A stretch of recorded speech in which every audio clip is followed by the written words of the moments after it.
June 3, 1943, evening 1900 hours. A German prisoner of war camp in Poland. Captain James Mitchell sat in the barracks after the day's forced labor had ended. He had a pencil stub, the only writing implement he possessed, and a small scrap of paper that he had carefully saved. Around him, other prisoners lay on thin mattresses or sat on the floor. Some were asleep despite the early hour. Others stared blankly into space, their minds elsewhere. Mitchell had not sent a letter home since his capture. For 8 months, his family in America had received no word from him. They did not know if he was alive or dead. They did not know where he was. They did not know if he was being treated fairly or subjected to abuse. Mitchell wanted desperately to contact his family. He wanted to tell them that he was alive. He wanted to tell them that he was thinking of them. He wanted to tell them that he was surviving. But sending a letter from a prisoner of war camp was not simple. Mail from prisoners was heavily censored.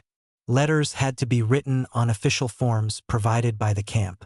Letters had to be written in ways that would not anger the guards or reveal information that might be useful to the enemy. More than that, many prisoners suspected that their letters were simply being destroyed by the camp authorities, that the letters were never being sent to their families at all. This is the story of prisoners of war attempting to communicate with their families and their loved ones from captivity. It is the story of letters written under impossible circumstances. It is the story of secret messages hidden in seemingly innocent communications. It is the story of families waiting for word that never came. It is a story about the human need for connection, about the desperate attempt to maintain bonds across the distance of war and captivity, and about the barriers that stood between prisoners and their families. Technically, prisoners of war held by Germany were permitted to send mail home. The Geneva Convention, which Germany had ostensibly agreed to follow, included provisions for prisoners of war to send and receive mail. The convention stipulated that prisoners should be allowed to write letters and to receive packages from home. In practice, the implementation of these provisions was incomplete and inconsistent. Prisoners were provided with official postcards and letter forms that they could use to communicate with their families. The postcards were standardized forms with limited space for writing. The letters had to be written on official paper provided by the camp authorities. All mail was subject to censorship. Guards or officers would review each letter before it was sent. If a letter contained information that was deemed sensitive or that violated camp rules, the letter would be censored. Either sections would be blacked out or the entire letter would be destroyed. The censorship was ostensibly designed to prevent prisoners from communicating military information or information that could damage morale on the home front. But in practice, the censorship was often applied arbitrarily and extensively. A prisoner named Robert Chen described the experience of attempting to write a letter home. They gave us forms to write on. The forms had spaces for our name, our rank, our prisoner number. And then there was a small space for a message. Maybe 50 words. I wanted to tell my family so much. I wanted to describe what I was experiencing. I wanted to explain what the camps were like. I wanted to tell them not to worry about me. But I knew that anything I wrote would be read by the guards. And I knew that if I wrote something that displeased them, they might punish me. So I wrote safe things. I wrote things that could not offend anyone. I am well. I am thinking of you. I hope you are safe. Meaningless things. Things that did not really communicate anything meaningful about my actual situation.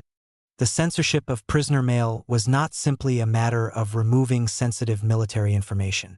The censorship was often applied to remove any information that might be seen as critical of the camp, the guards, or the treatment of prisoners. If a prisoner wrote that conditions were harsh, the letter would be censored. If a prisoner wrote that food was insufficient, the letter would be censored. If a prisoner complained about anything, the letter would be censored. The result was that letters from prisoners often conveyed little meaningful information about the actual conditions in which prisoners were living. Families reading letters from their imprisoned loved ones got the impression that the prisoners were being treated reasonably well, that they were surviving, that they were managing. What families did not know was that the letters that reached them had been carefully filtered through a censorship apparatus that removed any information that suggested the prisoners were suffering. A woman named Margaret Foster received a letter from her husband, who was a prisoner of war in a German camp. The letter said, "I am well. The camp is organized. The guards are fair. I receive adequate food. I am keeping my spirits up. Do not worry about me." Margaret was somewhat comforted by the letter. Her husband seemed to be managing his captivity. But she did not know that her husband had actually written, "I am starving. The camp is brutal. The guards beat us regularly. I am not sure how much longer I can survive. I am terrified." The first version, the parts that survived censorship, was what Margaret received. The second version, the truth, was never sent. It was censored and destroyed. One of the most troubling aspects of prisoner mail was the fundamental uncertainty about whether letters were actually being sent at all. Prisoners wrote letters and turned them over to camp authorities. But they had no way of knowing if those letters were actually being mailed or if they were being destroyed. Some prisoners suspected that the camp authorities were simply destroying their mail, that no letters were being sent at all. Other prisoners held out hope that their letters were reaching their families, even though they had no confirmation. A prisoner named David Kaufman described the psychological impact of this uncertainty. "I wrote letter after letter. I poured my heart out onto these small pieces of paper. I told my wife that I loved her. I told my children that I was thinking of them. I begged them to wait for me, to believe that I would come home. But I had no way of knowing if any of it was reaching them. For all I knew, every letter I wrote was being read by the camp commander and then destroyed. For all I knew, my wife and children were not receiving anything from me. They were not receiving any word that I was alive. They were not receiving any word that I was thinking of them." The uncertainty was almost worse than silence would have been. At least with silence, I would have known where I stood. But with this uncertainty, I clung to hope that my letters were reaching home, even though I had no reason to believe they were. The International Committee of the Red Cross was tasked with monitoring treatment of prisoners of war and ensuring that the Geneva Convention was being followed. Red Cross representatives were supposed to have access to prisoner of war camps. Red Cross representatives were supposed to interview prisoners and verify that they were being treated in accordance with international law. In theory, this oversight would ensure that prisoners were being treated humanely and that mail was being sent. In practice, the Red Cross's ability to monitor treatment was limited. German authorities controlled access to camps. German authorities decided which prisoners the Red Cross could interview and when. German authorities could prepare camps before Red Cross inspections, temporarily improving conditions, temporarily increasing food rations, knowing that the inspections were coming. More fundamentally, the Red Cross had very limited enforcement authority. If the Red Cross discovered that prisoners were being mistreated or that mail was not being sent, the Red Cross could document the violations and report them. But the Red Cross had no authority to force change or to punish violations. A Red Cross representative named Claude Blanchard visited several prisoner of war camps in late 1943 and early 1944. In his report, he documented that prisoners claimed their mail was not being sent home and that conditions were worse than German authorities had portrayed. But Blanchard's report was filed away. No action was taken. The prisoners continued to be held in the same conditions. The censorship of mail continued. The uncertainty about whether letters were reaching home persisted. Because official mail was heavily censored and prisoners had no confidence that their letters were reaching home, prisoners developed systems of hidden communication. The most common system was the use of code. Prisoners would write seemingly innocent letters, but embedded within the innocent text would be coded messages that conveyed information about conditions in the camp. A common system was based on position codes. A message might be hidden in the first letter of each sentence, or in specific words in a paragraph. A prisoner would write a normal letter, but if you took the first letter of each sentence or the first word of each paragraph, the hidden message would appear. Another system involved references to personal memories or inside jokes that had meaning only to the recipient. A prisoner might write, "I remember when we went to the beach at Coney Island." This seemingly innocent reference could actually be a coded message, perhaps indicating that the prisoner was in a specific location or that specific events had occurred. Some prisoners used invisible ink made from materials available in the camps. A prisoner might write a letter in normal ink, but hidden between the lines would be messages written in invisible ink made from urine, lemon juice, or other substances that would become visible when heated. A prisoner named William Thompson developed an elaborate coding system based on the prisoner's POW number and the date of the letter. He would write, "I am writing to you on the date June 15th, 1943. My number is 4427. I am in Building 7. The numbers in this seemingly innocent information could be decoded using a key that his family possessed to reveal hidden messages about camp conditions. Creating and sending secret coded messages in a prisoner of war camp required extraordinary courage. If a prisoner was caught attempting to send coded messages, or if a prisoner was caught with materials for invisible ink, the punishment could be severe. Prisoners could be placed in solitary confinement. Prisoners could be beaten. In the worst cases, prisoners could be transferred to punishment camps or executed. Yet many prisoners attempted these secret communications anyway. The need to connect with their families, the need to convey the truth about their conditions, was strong enough to outweigh the risk of punishment. A prisoner named Frank Rossi wrote coded letters using a system he had developed with his brother before the war. The system used references to family events and family inside jokes to convey hidden information. Rossi's letters, if they had been discovered, would have resulted in severe punishment. But Rossi continued to write them anyway, carefully embedding information about camp conditions and his health in seemingly innocent references to family memories. Years after the war, Rossi's family revealed that they had received many of his coded letters and had been able to decode the hidden messages. Through these coded communications, they learned far more about what Rossi was experiencing in the camp than they would have learned from official censored mail. For families waiting at home, the lack of communication from imprisoned relatives was its own form of imprisonment. Families did not know if their loved ones were alive or dead. Families received official notification that their relative had been captured, but after that, silence. Weeks would pass. Then perhaps a single postcard would arrive. A generic postcard saying nothing meaningful about the prisoner's condition or location. The uncertainty was psychologically devastating. Families lived in a state of constant anxiety. They did not know whether to hope or to grieve. They did not know if they should plan for their loved one's return or accept that they might never see them again. A woman named Eleanor Hartley's husband was captured during the North African campaign in 1942. She received notification of his capture in July 1942. She received her first and only letter from him in January 1943. The letter contained no meaningful information about his condition or location. For the remainder of the war, from January 1943 to May 1945, Eleanor received no communication from her husband. For more than 2 years, she did not know if he was alive or dead, if he was well or suffering, if he was still in North Africa or had been transferred elsewhere. Eleanor described the experience. "Not knowing was almost worse than knowing the worst would have been. If I had known that my husband was dead, I could have grieved and begun to move forward, but I did not know. Every day I hoped for a letter. Every day I waited for word from him. The uncertainty affected everything. It affected my ability to function. It affected my ability to plan. It affected my ability to maintain hope. I lived in a state of constant anxiety, caught between hope and despair."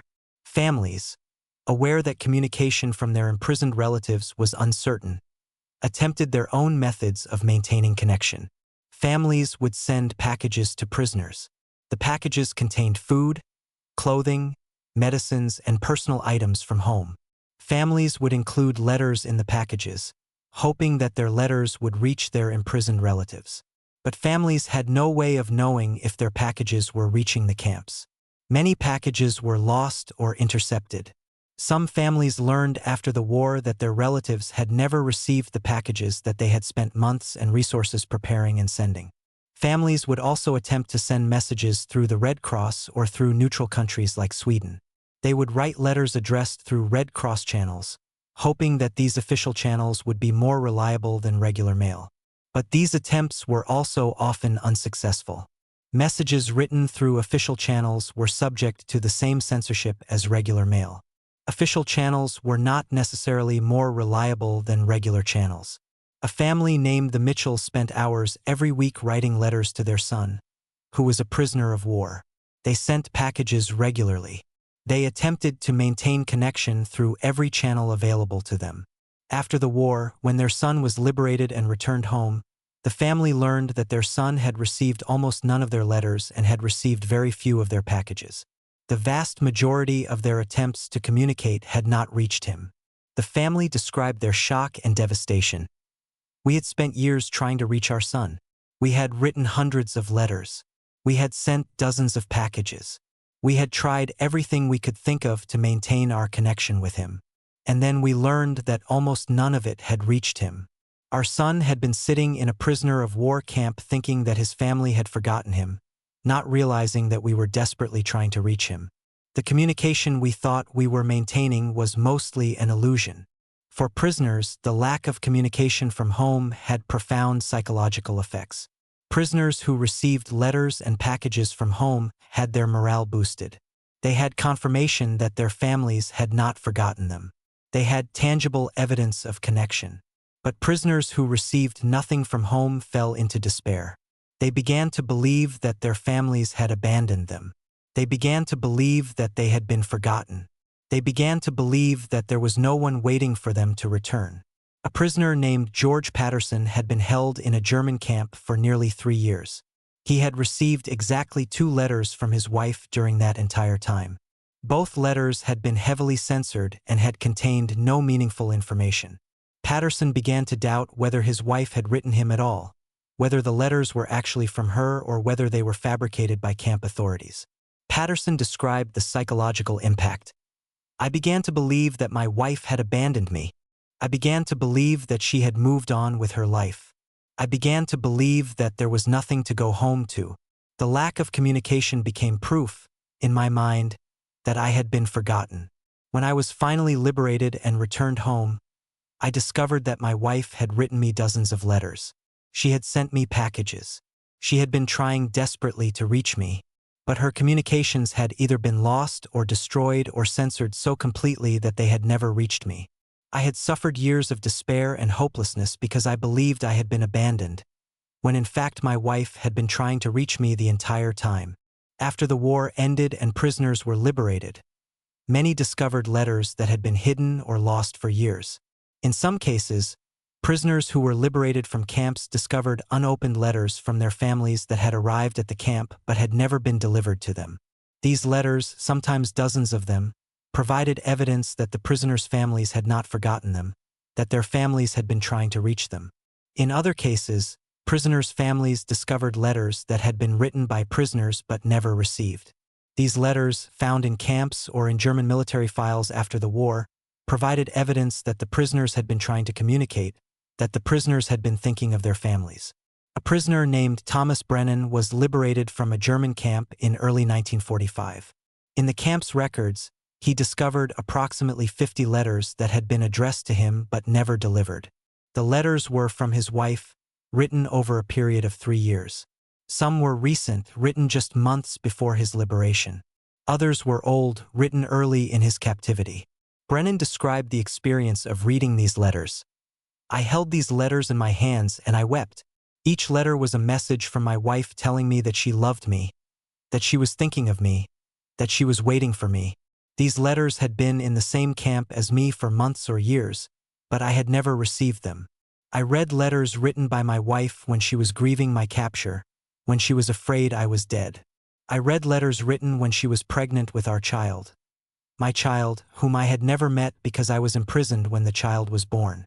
These letters that had never reached me during my captivity reached me finally after my liberation. They were a gift and a tragedy. They told me that I had been loved and remembered, but they also showed me what I had lost. Years of communication, years of connection, a relationship that had been maintained by my wife despite my absence. Some of the most poignant letters that emerged after the war were letters written by prisoners who died in captivity. These were letters written by prisoners who were aware that they might not survive. These were letters written as if they might be the last letters the prisoner would ever send. A prisoner named Michael Novak, who was being held in a camp in Poland and who suffered from advanced tuberculosis, wrote a letter to his wife knowing that he was likely to die. He wrote, "My dearest wife, I am writing this letter knowing that I may not survive my illness. The doctors in the camp say that there is little hope for my recovery. If you are reading this letter, then I have likely passed away. I want you to know that in my final days, I was thinking of you. I was thinking of our life together before the war. I was thinking of the day I will never have, the day of my return home. I want you to know that I love you. I want you to forgive me for dying in a foreign country far from home. I want you to know that my last thoughts will be of you. Novak's letter did reach his wife after the war ended. Novak had indeed died in the camp. But his letter survived and provided his wife with final words from her husband. Final evidence that he had been thinking of her in his final days. For many families, these letters from prisoners who had died were treasured possessions, the only remaining evidence of their loved ones' experiences and thoughts during captivity.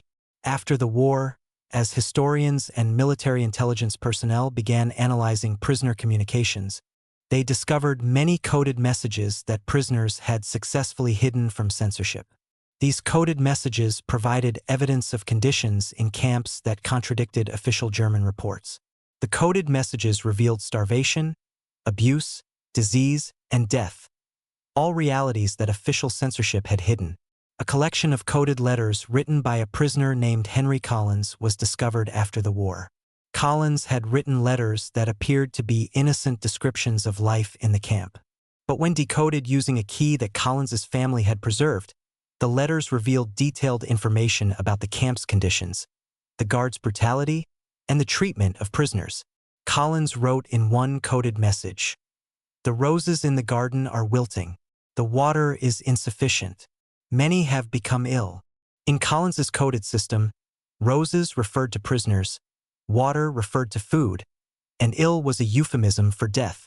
The actual message was, "The prisoners are dying. The food is insufficient. Many have died." The discovery of these coded messages after the war provided historians with previously unknown evidence about conditions in prisoner of war camps. The messages provided confirmation of what survivors had reported about conditions, but what official records had denied or minimized. The post-war investigations into prisoner of war treatment revealed that the official system for delivering prisoner mail had failed catastrophically. A significant percentage of letters written by prisoners were never sent at all. They were censored and destroyed by camp authorities. A significant percentage of letters that were sent were lost in transit or intercepted. A significant percentage of letters and packages sent by families to prisoners never reached the camps. The exact percentages were difficult to calculate, but conservative estimates suggested that fewer than 50% of attempted communications between prisoners and their families actually succeeded. This meant that tens of thousands of messages of love, messages of connection, messages of reassurance, never reached their intended recipients. Prisoners who were trying to tell their families that they were alive never reached them. Families who were trying to tell their imprisoned relatives that they were being remembered and waited for never reached them. The failure was systemic. It was not simply the result of individual malice or individual negligence. The failure resulted from a system that prioritized military security and control over the basic human need for communication and connection. The failure of communication took an emotional toll on both prisoners and their families that persisted long after the war ended. Many prisoners who survived captivity reported that the lack of communication from home had been one of the most psychologically damaging aspects of their captivity. Some prisoners reported that they were more affected by the silence from home than by physical abuse or starvation. Many families reported that they were traumatized by the years of not knowing whether their imprisoned relatives were alive or dead. The uncertainty had affected their ability to function and their ability to move forward with their lives.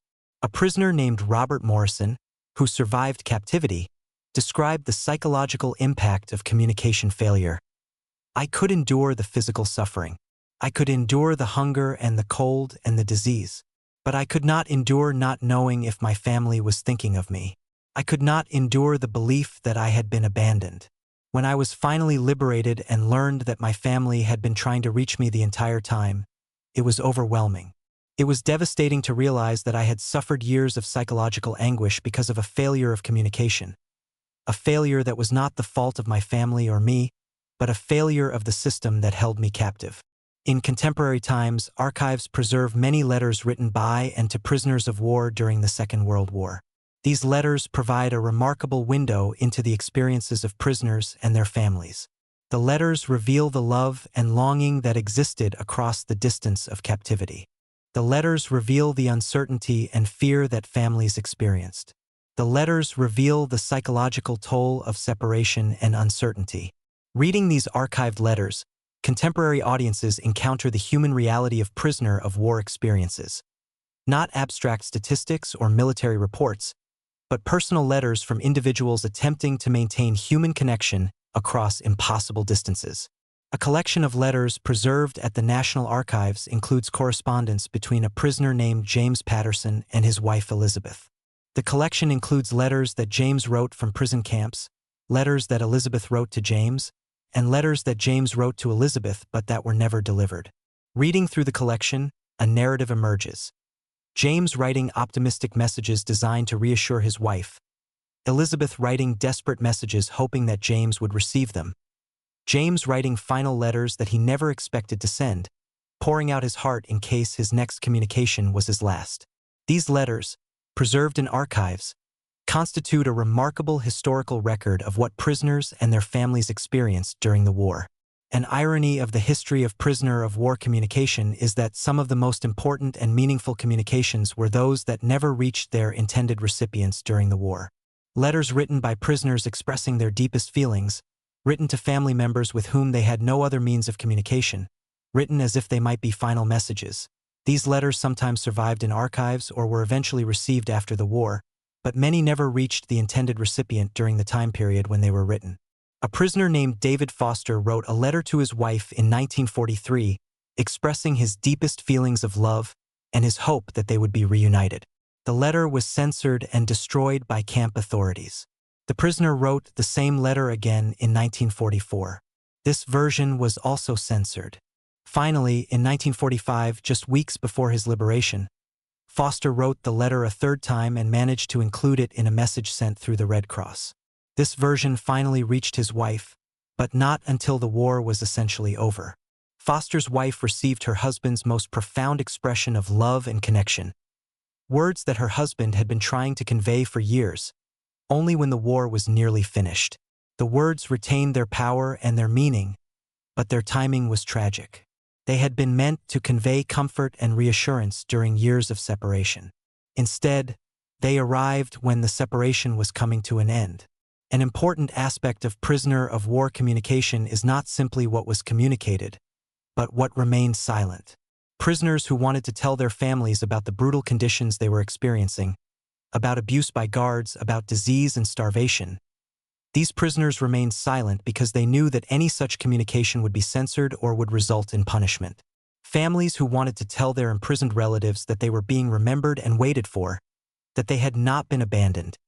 These families found that their messages were not reaching their intended recipients. The silence represented a failure of communication that was built into the system of prisoner of war captivity and censorship. Modern psychology recognizes that the failure of communication has profound psychological effects. Humans have a fundamental need to communicate, to connect, to maintain relationships across distance and time. When communication fails, when messages do not reach their intended recipients, the psychological effects can be severe. Prisoners who believed their families had forgotten them experienced depression and despair. Families who did not hear from their imprisoned relatives experienced anxiety and uncertainty. Both groups experienced a loss of connection that affected their psychological state and their well-being. The loss of communication between prisoners and their families during the Second World War represented not simply a failure of a mail system, but a failure to maintain one of the most fundamental human connections, the connection between loved ones separated by war and captivity. Some war memorials specifically commemorate the experience of prisoners of war attempting to communicate with their families. The National Prisoners of War Museum in Andersonville, Georgia includes exhibits dedicated to prisoner correspondence. The exhibits display actual letters written by prisoners and actual letters written by families attempting to reach prisoners. Visitors to these exhibits encounter tangible evidence of the human experience of captivity. Personal letters in personal handwriting from individuals attempting to maintain connection across impossible distances.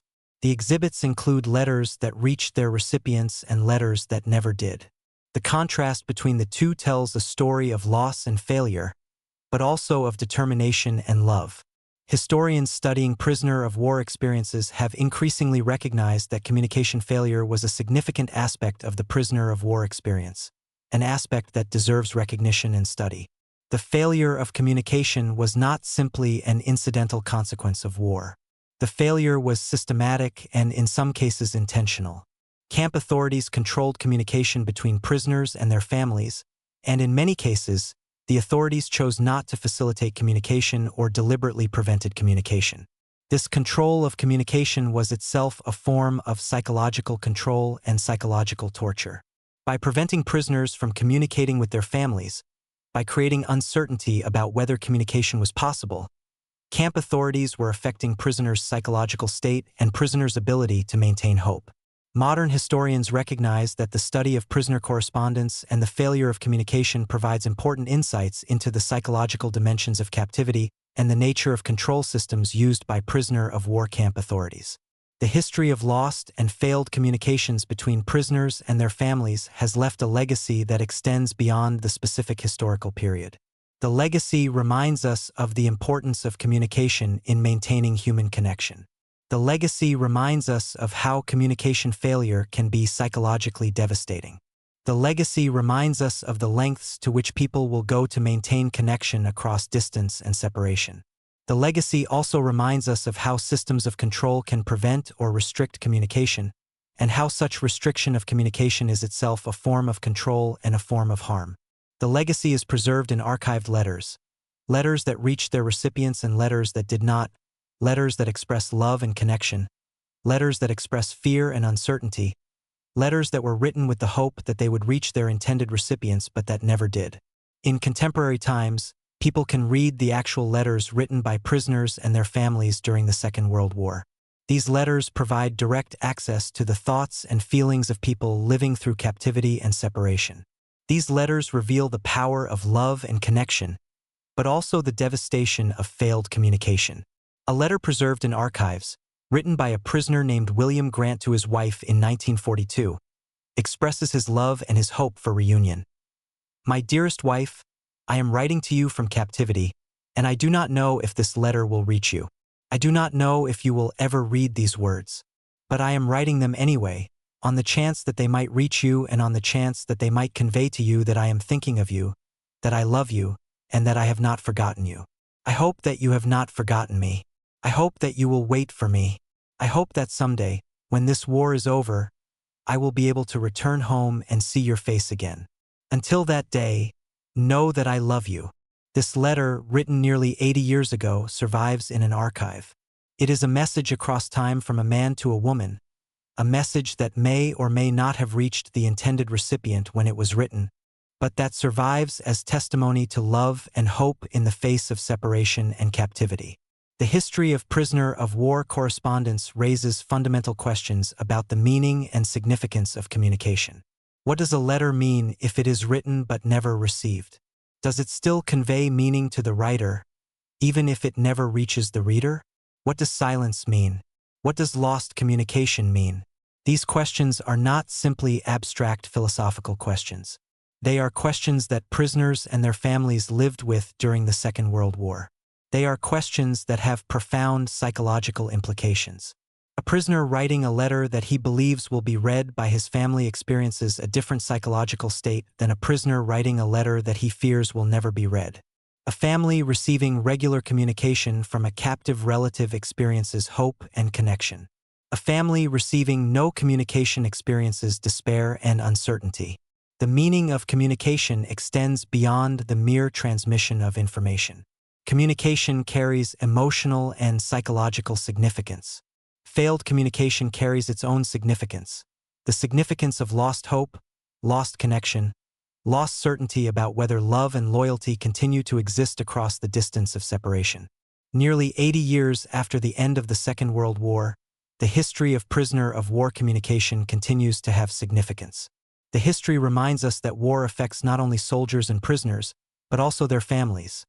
Families that are separated, families that are uncertain about whether their loved ones are alive or dead, families that desperately seek communication and connection across the distance of war. The history reminds us that communication is fundamental to human connection and human well-being. The history reminds us of what happens when communication fails, of the despair and uncertainty that results. The history also reminds us of the power of preserved letters and messages. Letters that failed to reach their intended recipients during wartime reach them now, 80 years later, and convey messages of love, hope, and connection across time and distance. The preserved letters constitute a memorial to those who lived through separation and uncertainty.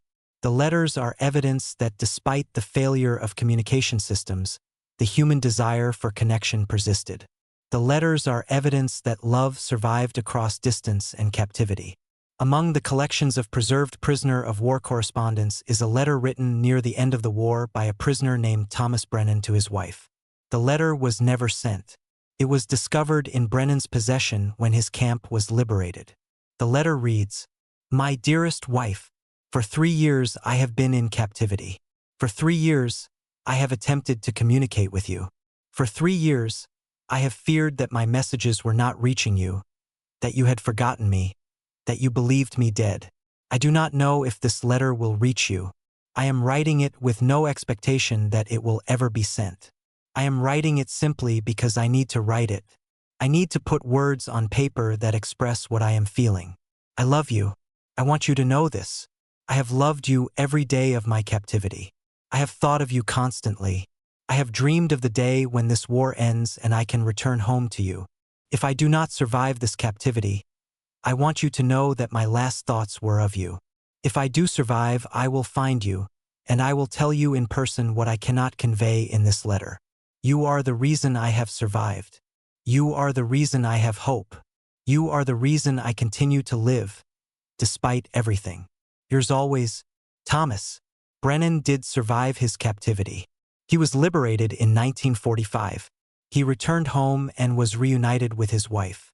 When he arrived home, Brennan's wife showed him the letter that he had written but never expected to send.